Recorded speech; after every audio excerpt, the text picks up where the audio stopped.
It is August the 31st, 2021. I'm Andy, and this is the Minorcan Mullet Report from the Golden Ray Rec site.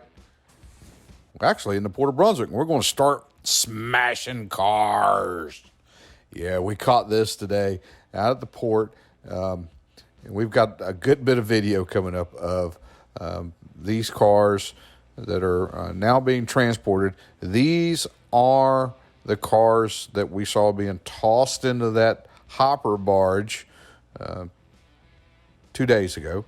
They've moved the barge up into the port, and now they have the blue grapple, and the blue grapple is pulling those vehicles out of the hopper barge, and they're placing them on trucks, and then they smash them. They smash them down so they can get some more, get as many on there as they can, and then they're being hauled away to a scrapping facility on the west side of town. This was just fascinating. Again, the skill of this operator. Watch him how he just maneuvers these vehicles around. He's going to get that thing turned just the way he wants it. He reaches down and grabs it, picks it up, and then places it right in the truck.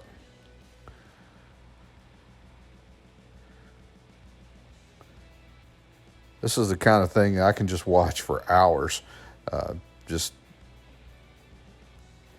the skill involved with knowing how to balance this. And this isn't a toy. This is the weight of a car now on the end of this boom that he's operating here. And the way he can move this thing around and pretty much do exactly what he wants to with it.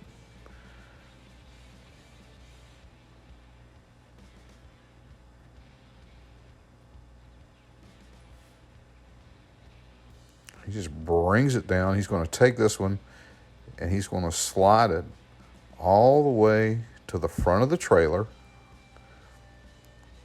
drop it on down in there, and then go get another one. And in some of the video, we're going to let this video kind of run so you guys can just kind of take this in. But you'll see that he kind of culls through the pile. He's going to have some of these pieces and parts that he doesn't want to put on the trailer. He knows they're not going to fit right. So he's going to kind of pick those up, stack those off a little bit, and then get the ones that he wants from underneath and place them in the trailer.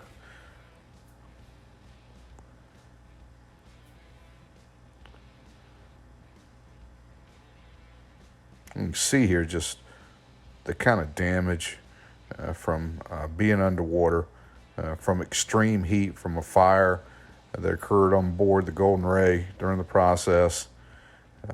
Just, I don't know what's left on these cars. I know a lot of folks have commented that the catalytic converters are worth some money. Someone said that there's a little bit of gold in each one of these cars that is recoverable as a precious metal.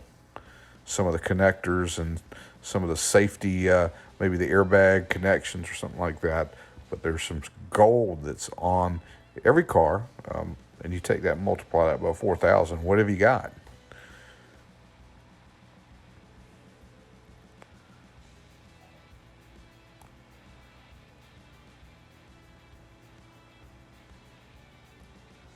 Well, we can look down in there and see the just different types of vehicles. It looks like he's right in the midst of some one-ton trucks, along with some other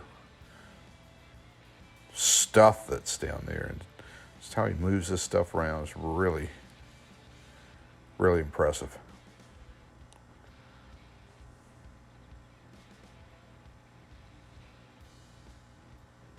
Again, you'd think, and seeing that fluid that's down into that hopper barge, removal of that, I'm sure is a priority too. You can just imagine it's contaminated with just all kinds of oils, fuels, hydraulics, just all kinds of stuff down in the bottom of the trailer, or hopper barge, excuse me.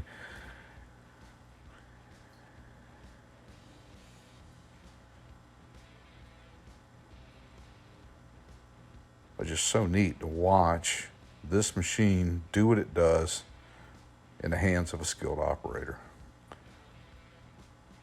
You guys are kind of, oh, almost looked like we had something kind of squirt. Was that gas that came out of that? Is that what that was? Oh, there's more. Hope that's not a flammable liquid. Let's hope that was just water. You got to think about those vehicles being put back. Maybe they're setting them over here to let them drain after something like that. But those things been put on those trailers. If those trailers aren't sealed and transport, what are the chances of some of those contaminants, kind of spilling off onto the roadway? A lot of different things to think about in the process of scrapping out this many cars and having to move them so many times. They're actually handled more than I originally thought they would be. But as the process continues to unfold, it's just never ceases to amaze.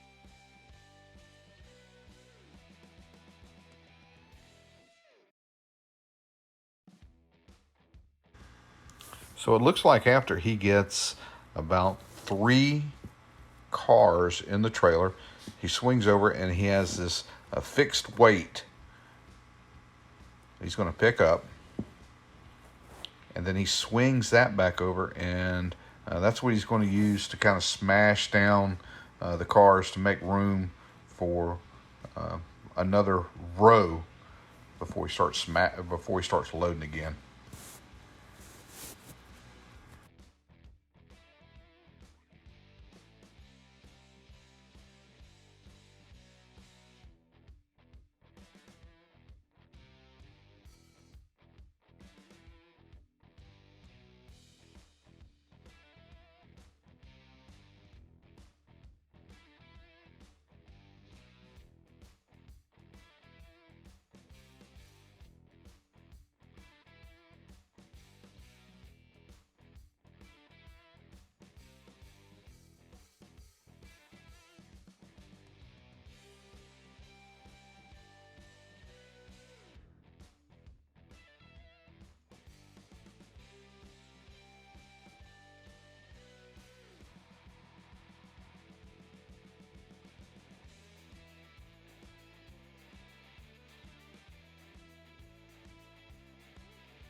Now, at the port today, we did see the third dry dock is going through its preparation phase for receiving the next section. And we can kind of see in the back how they've got some of those cradles there. They got some posts that are built, kind of built back at an angle. That's going to be the cradle that'll fit to the hull of the next section that they're going to load, which we think is going to be section 5. And then every now and then we really get something neat from Unified Command, and this was put out today on their website. There's a link below in the description to the response website. But we've been saying, hey, how great would it be to be able to really see the chain, get closer to the chain while it's in operation. And this is sped up from their original, what they originally posted, but go back if you want to slow it down. You can certainly do that from their website video. Came out today, but here we can kind of see how the chain is cycling. Now, what really struck me as I'm watching this is the amount of vibration that's actually taking place while this tremendous load is exerted on this anchor chain, and it cuts through these sections. You can see those big spreader bars up there moving, as that force is being transmitted through that entire system, through the arches. Looks like a lot of vibration there, and that was courtesy of Unified Command. Well, hey, that's going to do it for the report today. I'd like to thank you for joining us. If you haven't done it yet, do us a favor, hit that subscribe button, give us some thumbs up, send us some comments. Most of all, we want you guys to stay safe out there.